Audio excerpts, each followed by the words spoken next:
কিরে, আজকে এই হাঁটতে বেরিয়েছিস নাকি? হ্যাঁ, অন্যদিন তো আরো তাড়াতাড়ি বেরিয়ে পড়িস। আরে না না খুড়ো, আমি যেমন সময় হাঁটতে বেরোই সেরকমই বেরিয়েছিলাম। আজকে এইদিকে না এসে অন্যদিকে গিয়েছিলাম আর কি। ও আচ্ছা আচ্ছা, বুঝলাম। তা আজকে ফেরি করতে বেরোবি তোরে নাকি? হ্যাঁ, ফেরি করতে না বেরোলে হয় নাকি? না হলে খাবার দাবার আসবে কোত্থেকে? আর আমার স্ত্রী কেমন সেটা তো জানোই, সব সময় এটা চাই ওটা চাই বলি তাকে দিতে হয়। সব সময় কেন দিস তুই? কিছু তো টাকা পয়সা সঞ্চয় করতে হবে ভবিষ্যতের জন্য। কি আর বলবো বলো, আমাদের পাশের বাড়িতে থাকে মোহন ব্যবসায়ী, উনি খুব ভালো মানুষ। তবে ওনার স্ত্রীকে দেখে শুধু বায়না করে, ওনার স্ত্রীও ভালো নয়, শুধু তাল লাগিয়ে দেয়। দেখ, এবার তোর সংসারের ব্যাপার, তুই কি করবি? ভালো কথাই বললাম, একটু হাল ধর, জোর দেখা বউয়ের উপর। তা না হলে তোর অবস্থা খারাপ হয়ে যাবে। হ্যাঁ, আমি তো দেখছি কি করা যায়। আচ্ছা খুড়ো, তুমি হেঁটে নাও, হ্যাঁ আমি আবার বাড়ি যাব। আবার বেরোতে হবে, অল্প কটা কিছু খেয়ে নিয়ে গিয়ে। হ্যাঁ হ্যাঁ, যা যা, বিকেলে আবার তোর সাথে কথা হবে, যা।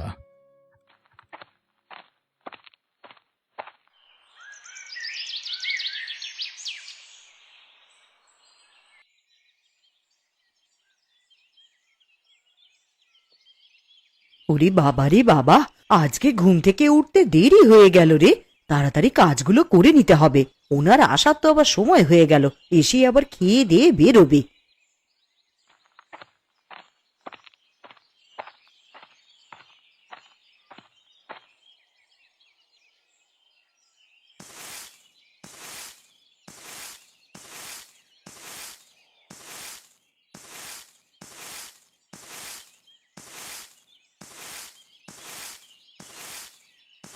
কি গো দিদি, ঝাড়ু দিচ্ছ? হ্যাঁ, ঝাড়ু দিচ্ছি। ওটাই তো মনে হচ্ছে নাকি? চোখ আছে তো, দেখে নাও না। সে তো অনেক কিছুই দেখতে পাই। কাল আমার স্বামী আমার একটা ভালো বেনারসি শাড়ি এনে দিয়েছে। তা তোমার কটা বেনারসি শাড়ি আছে গো? আমার কাছে অনেক ভালো ভালো শাড়ি আছে, সেগুলো তোমার কাছে নেই। হাসালে গো হাসালে, আমার কাছে সব রকমের শাড়ি রয়েছে। এমন একটা শাড়ি দেখাও তো যেটা আমার কাছে নেই। তুমি তাহলে আবার কি শাড়ি কিনলে? বিদেশি বেনারসি শাড়ি গো। শাড়ির দাম 500 টাকা। তুমি অত শত কিনতে পারবে না। আচ্ছা আচ্ছা, ঠিক আছে, দেখাবো। তোমার থেকে আরো ভালো শাড়ি কিনে এনে দেখাবো। এখন যাও তো এখান থেকে, আমায় কাজ করতে দাও। এখন তো যেতে বলবেই। আমার সাথে টিক্কা দিতে পারছো না যে, তা তো চলে যেতে বলবেই। আমি তোমায় বললাম তো, তোমার থেকে ভালো শাড়ি কিনে এনে দেখাবো। তখন তুমি দেখবে আর জ্বলবে, আর লুচির মতন ফুলবে। বেশ, আমিও দেখবো তাহলে কত বেশি দামে শাড়ি কিনে আনতে পারো। হ্যাঁ হ্যাঁ, বললাম তো। এখন যাও তো এখান থেকে, আমাকে আমার কাজ করতে দাও, অনেক কাজ পড়ে আছে। নিজের তো কোনো কাজকর্মই থাকে না, সারা দিন গায়ে হাওয়া লাগিয়ে ঘুরে বেড়াও। তো এটাই বা কজন পারে?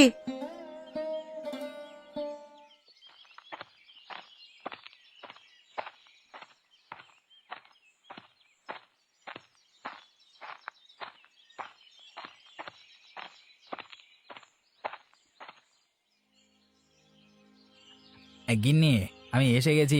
দাও দাও, আমাকে কিছু খেতে দাও তো, বেরোতে হবে। কি হয়েছে গিন্নি, তুমি এরকম ভাবে চুপ করে বসে আছো কেন?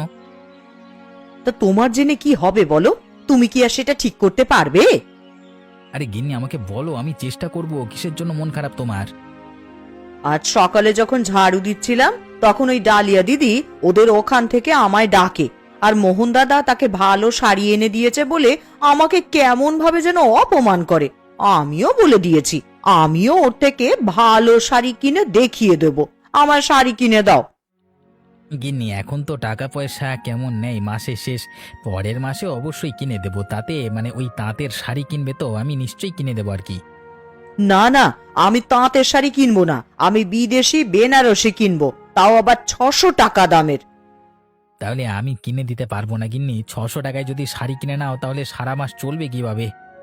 ও, তাহলে ও যে আমায় অপমান করলো, তাতে তোমার কিছু যায় আসে না। আচ্ছা, বুঝতে পেরেছি। আরে তোমায় বোঝানোটাই বেকার। আমার সামর্থ্য না হলে কি করব? ওর স্বামী ব্যবসা করে বড় কোম্পানি চালায়, আর আমি সামান্য ফেরিওয়ালা। সব সময় হিংসা হিংসা হিংসা, ভালো লাগে না। আমি বেরোলাম ফেরি করতে। দূর। এই তো খাবে বললে, আরে কিছু খেয়ে যাও। আমার ইচ্ছে নেই, তুমি খেয়ে নাও, ভালো লাগে না।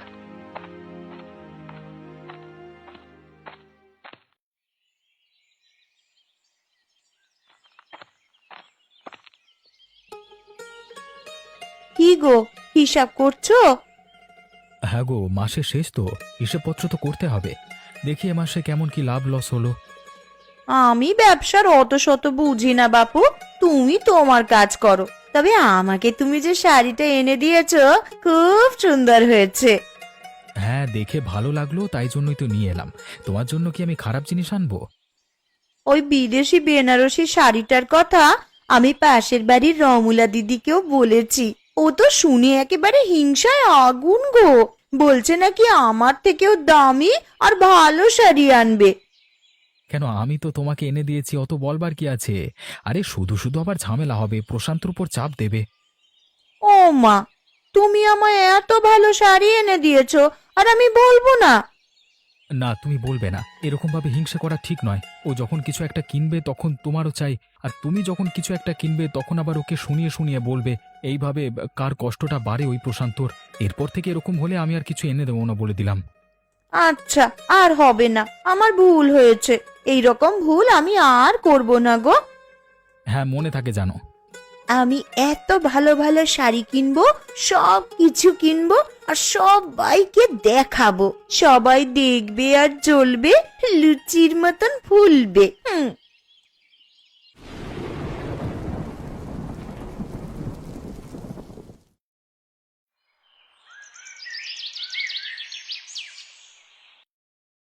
কদিন যা বৃষ্টি হলো, থামবার কোনো নামগন্ধই নেই। আবার দুদিন পরে বের হতে হলো, তার উপর বইয়ের একটা না একটা আবদার, ভালো লাগে না আর।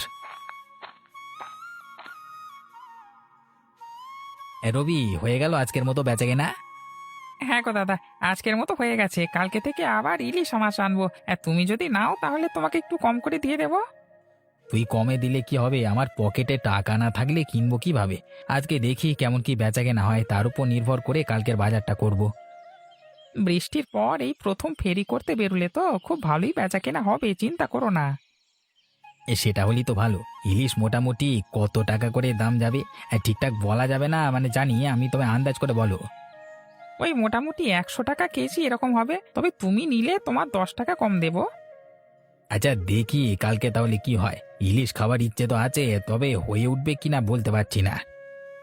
হ্যাঁ হ্যাঁ, হয়ে যাবে আজকে, দেখো না। ঠিক আছে, আমি এলাম গো। এই তো কোন ভোরে বেরিয়েছি, এবার বাড়ি যেতে হবে। তুমিও তোমার কাজ করে নাও। হ্যাঁ, সাবধানে বাড়ি যা, সাবধানে বাড়ি যা।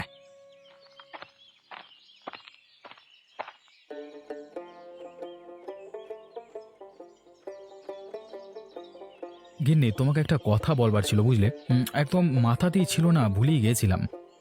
হ্যাঁ, কি কথা বলবে বলো না। কালকে আমি সকালে বেরিয়ে যাব, একটা জরুরি মিটিং রয়েছে, সকাল সকালে বেরোবো, তাই বাজারটাও করতে পারবো না। কালকে তুমি বাজার করে নিয়ে চলে আসবে, ঠিক আছে? আচ্ছা ঠিক আছে, সে নয় নিয়ে আসবো। তবে তুমি কবে ফিরবে? আমি শহরে যাচ্ছি, এখন ঠিক বলতে পারছি না। পরের দিনও ফিরতে পারি, আবার কাজ থাকলে দুদিনও থেকে যেতে পারি।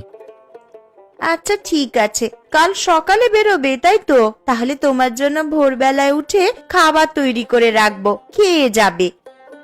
না, তোমাকে অত ভোরে উঠতে হবে না, আমি বাইরে যাচ্ছি, কিছু কিনে খেয়ে নেব। শুধু শুধু তোমার শরীর খারাপ করে যাবে। কাল তাহলে কি বাজার করে আনবো গো? তোমার যেটা ইচ্ছে সেটাই নিয়ে আসবে, মাছ মাংস ডিম যা ইচ্ছে যাবে সেটাই কিনে নিয়ে চলে এসো, ঠিক আছে? আমি উঠলাম, আমার খাওয়া হয়ে গেছে। আচ্ছা ঠিক আছে, তোমার যখন খাওয়া হয়ে গেল তুমি ঘরে গিয়ে ঘুমিয়ে পড়ো। কালকে সকালে তো আবার তাড়াতাড়ি উঠতে হবে। দুপুরে তোমার শরীরটা তবু আরেকটু ভালো থাকবে। হ্যাঁ, আমি যাই, ঘুমিয়ে পড়ি। আর তুমি খাওয়া দাওয়া করে চলে আসবে, তুমি একটু ঘুমিয়ে নেবে।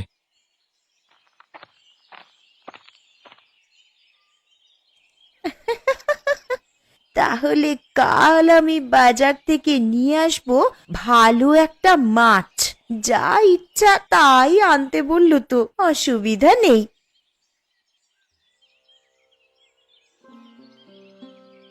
আজকে তো এত দেরি হয়ে গেল ফেরি করতে যেতে, তেমন বেচাকেনা হলো না। কালকে দেখি তাড়াতাড়ি করে সকাল সকাল বেরিয়ে পড়তে হবে। গিন্নিকে বলে দেবো বাজারটা করে নিয়ে চলে আসবে। আশা করছি গিন্নি না করবে না।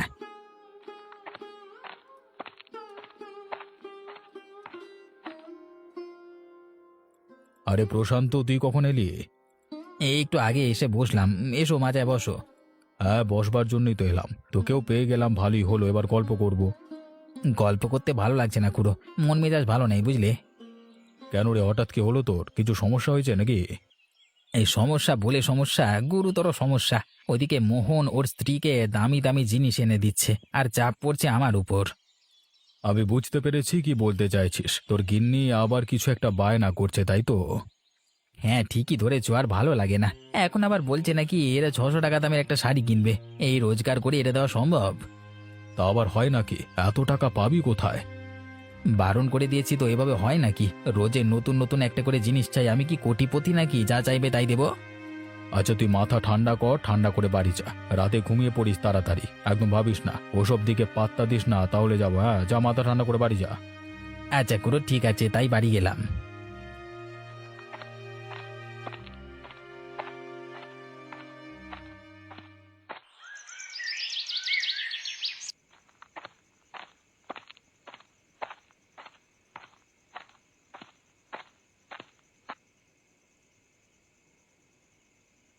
গিন্নি, আমি চলে এসেছি।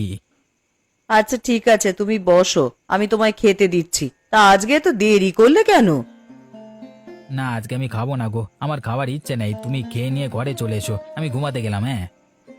কেন গো, হঠাৎ কি হলো? না না, আমার কিছু হয়নি, তবে খেতে ভালো লাগছে না। আর হ্যাঁ, একটা কথা, কালকে ভোরে আমি ফেরি করতে বেরোবো, তুমি বাজার করে নিয়ে চলে আসবে কালকে সকালবেলায়। সে না হয় ঠিক আছে, আমি বাজার করে নিয়ে চলে আসবো খন। তবে কি নিয়ে আসবো বাজার থেকে?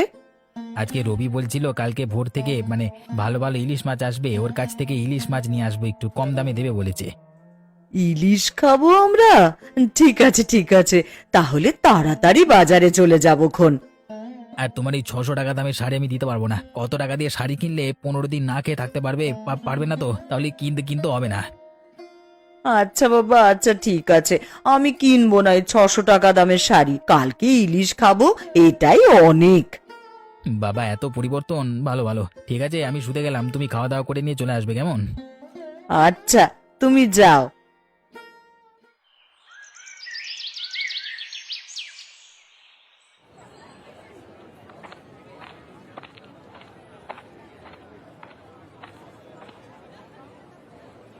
আরে এসো খুড়ো, এইদিকে এসো।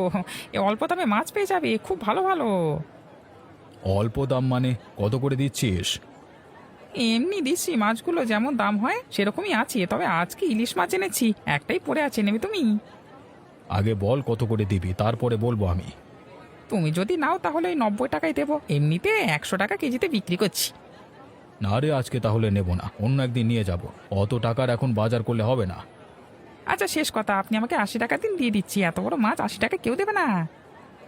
আরে তুই কেন তোর লস করে আমাকে দিতে যাবি? তাও আমি নেব না আজকে, বুঝলি? এখন একটু টানাটানি চলছে, তবে তুই বরং আমাকে ওই রুই মাছটা দে। ওটার দাম কত? এটা 30 টাকা। এটাই ঠিক আছে, অন্য একদিন তোর থেকে ইলিশ নেব, বুঝলি?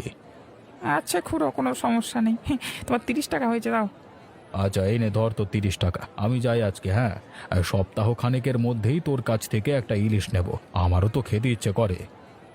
হ্যাঁ, সেই হচ্ছে কথা। ঠিক আছে খুড়ো, এসো। নিয়ে যান, নিয়ে যান, অল্প দামে ভালো টেকসই সামগ্রী নিয়ে যান, একদম অল্প দামে দিয়ে দেবো।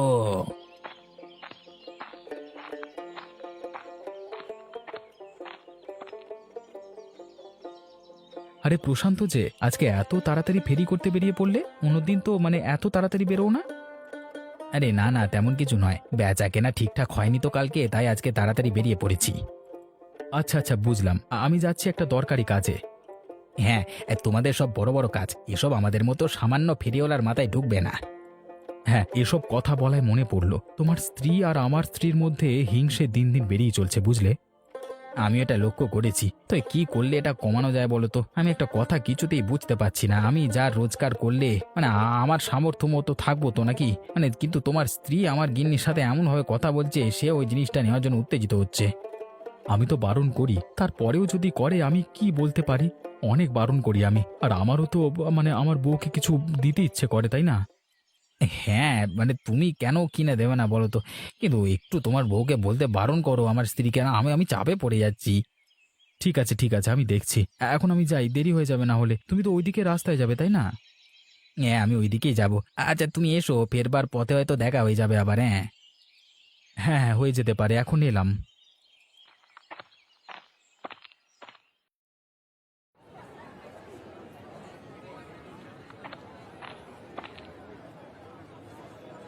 আসুন বৌদি আসুন, মাছ দেবো তো, কি নেবেন বলুন। কাল তোমার দাদার সাথে কথা হয়েছে তো, আমায় তো বললো ইলিশ মাছ কম দামে দিয়ে দেবে বলেছে। হ্যাঁ, কম দামে দিয়ে দেবো তো। আপনি ইলিশ মাছটাই নেবেন তো? দাম 100 টাকা আছে, তবে আপনার থেকে 85 টাকা নেব। আচ্ছা ঠিক আছে, কোনো অসুবিধা নেই, ওটাই তাহলে দিয়ে দাও।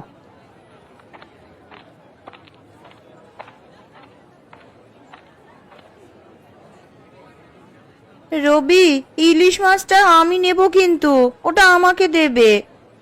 আমি এখানে আগে এসেছি, আমি আগে ইলিশ মাছটা নেব বলেছি, হঠাৎ কোথা থেকে উড়ে এসে জুড়ে বসলো সে নাকি ইলিশ মাছ নেবে। হ্যাঁ, ইলিশ মাছ নেব তো, কারণ আমি বেশি টাকা দেব। নিজে তো 85 টাকায় কিনছো, আমি ওটার জন্য 100 টাকা দেব, আমার দিয়ে দাও। 100 টাকা? বেশ, আমি এটার জন্য 110 টাকা দেব, ওটা যেন আমার বাড়িতেই যায়। আমার সাথে টেক্কা দিচ্ছিস? পারবি না রে, পারবি না। আমি 150 টাকা দেব, ওটা যেন আমার কাছেই যায়। আমি অত শত জানি না, যে বেশি টাকা দেবে তার কাছে এই ইলিশ মাছটি যাবে। এই যে ডালিয়া, তোমার সাথে আমার একটু কথা আছে, তুমি একটু পাশে এসো তো। আর রবি, আমি এক্ষুনি আসছি।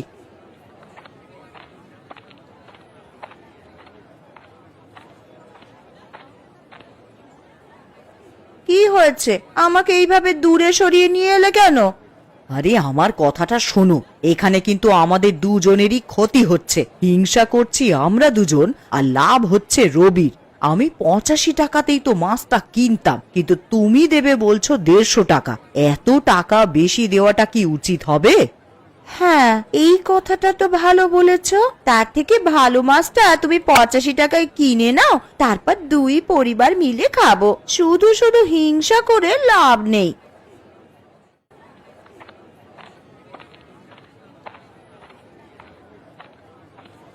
তাহলে আপনারা কি ঠিক করলেন, কত টাকায় মানে কে মাছটা নেবেন? না না, আমি ইলিশ মাছ নেব না, তুমি রমলাকে দিয়ে দাও। হ্যাঁ, আমি ওই ইলিশ মাছটা নেব, তাও আবার এই 85 টাকাতেই। এর থেকে বেশি হলে আর নেব না। হঠাৎ কি যে হলো, বেশ ভালো দাম বলছিল। যদি ওই টাকায় বিক্রি হয়ে যেত তাহলে তো সোনায় সোহাগা, মনে হচ্ছে আর হলো না। আরে কি ভাবছো রবি, মাছটা বিক্রি করবে তো নাকি চলে যাব? না না, আপনাকে দিয়ে দেবো, 85 টাকাই দিন। মাছটি আপনার ব্যাগে ভরে দিচ্ছি আমি। এই নাও তোমার 85 টাকা, আর এই ব্যাগটার মধ্যে ভরে দাও তো। এই নিন বৌদি, এই ইলিশ মাছটা শুধু খেয়ে দেখবেন, তারপর আমার নাম করবেন বলে দিলাম। হ্যাঁ হ্যাঁ হ্যাঁ হ্যাঁ। আচ্ছা ঠিক আছে, আগে খেয়ে দেখি তারপর তো বলবো। আরে ডালিয়া বৌদি, আপনি কিছু নেবেন না? না না, আজকে আমি আর কিছুই নেব না, আবার কাল আসবো খন। আচ্ছা তাই করুন।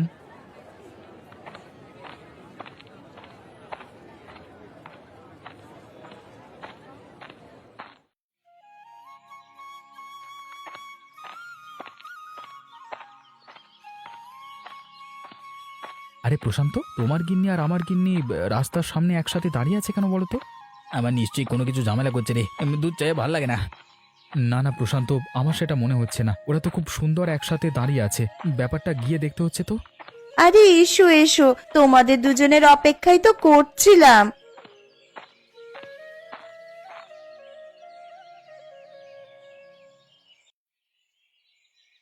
আজকে কি ব্যাপার বলো তো? তোমরা দুজন তো একে অপরকে সহ্য করতে পারো না, তো তোমরা একসাথে আমাদের জন্য অপেক্ষা করছো যে? আরে আজকে সকাল বেলায় তো এসব ঘটলো, বুঝতে পেরেছি হিংসা করলে আমাদেরই ক্ষতি। কেন, কি এমন ঘটনা ঘটলো? আমরা বাজার করতে গিয়েছিলাম ওই রবির দোকানে, সে একটা ইলিশ মাছ নিয়ে আমরা দরদাম করছিলাম। আমরা তো দুজন একে অপরকে হিংসা করে ক্রমাগত দাম বাড়িয়েই যাচ্ছি, কে নিতে পারে আগে। তারপর রমলা আমাকে বলল এইসব হিংসা করলে রবির লাভ হচ্ছে, আমাদের কিন্তু কিছুই লাভ নেই। তখন তো আমি বুঝতে পারলাম। বাহ, এরকম ভাবে বোঝাবুঝি করে চললেই তো দেখবে দুজনের পরিবার খুব ভালোভাবে দিন কাটাচ্ছে আর একে অপরের মধ্যে হিংসাটা থাকবে না। তা এই যে তোমরা কি বাইরেই দাঁড়িয়ে থাকবে নাকি? চলো ভেতরে চলো, আজকে আমরা দুই হিংসুটে বউ মিলে ইলিশ মাছ রান্না করেছি, খেতে হবে তো। উফ, ইলিশ মাছ শুনি তো জিভে জল চলে এলো। চলো তাহলে ভেতরে যাই। তাহলে তোমাদের দুই বউকে একটা ইলিশ মাছ শিক্ষে দিয়ে দিল, হ্যাঁ? আর আমরা এতদিন থেকে বোঝাচ্ছি, সেটার কোনো কাজ হলো না। মানুষ যখন নিজের চোখে দেখবে আর নিজের মন থেকে অনুভব করবে তবেই সে পরিবর্তন হবে, না হলে কারো সাধ্য নেই যে একটা মানুষকে পরিবর্তন করবে। এই বড় বড় বড় জ্ঞান দিচ্ছে গো। এই চলো চলো, খেতে হবে তো আমাদের হিংসুটে বউয়ের ইলিশ।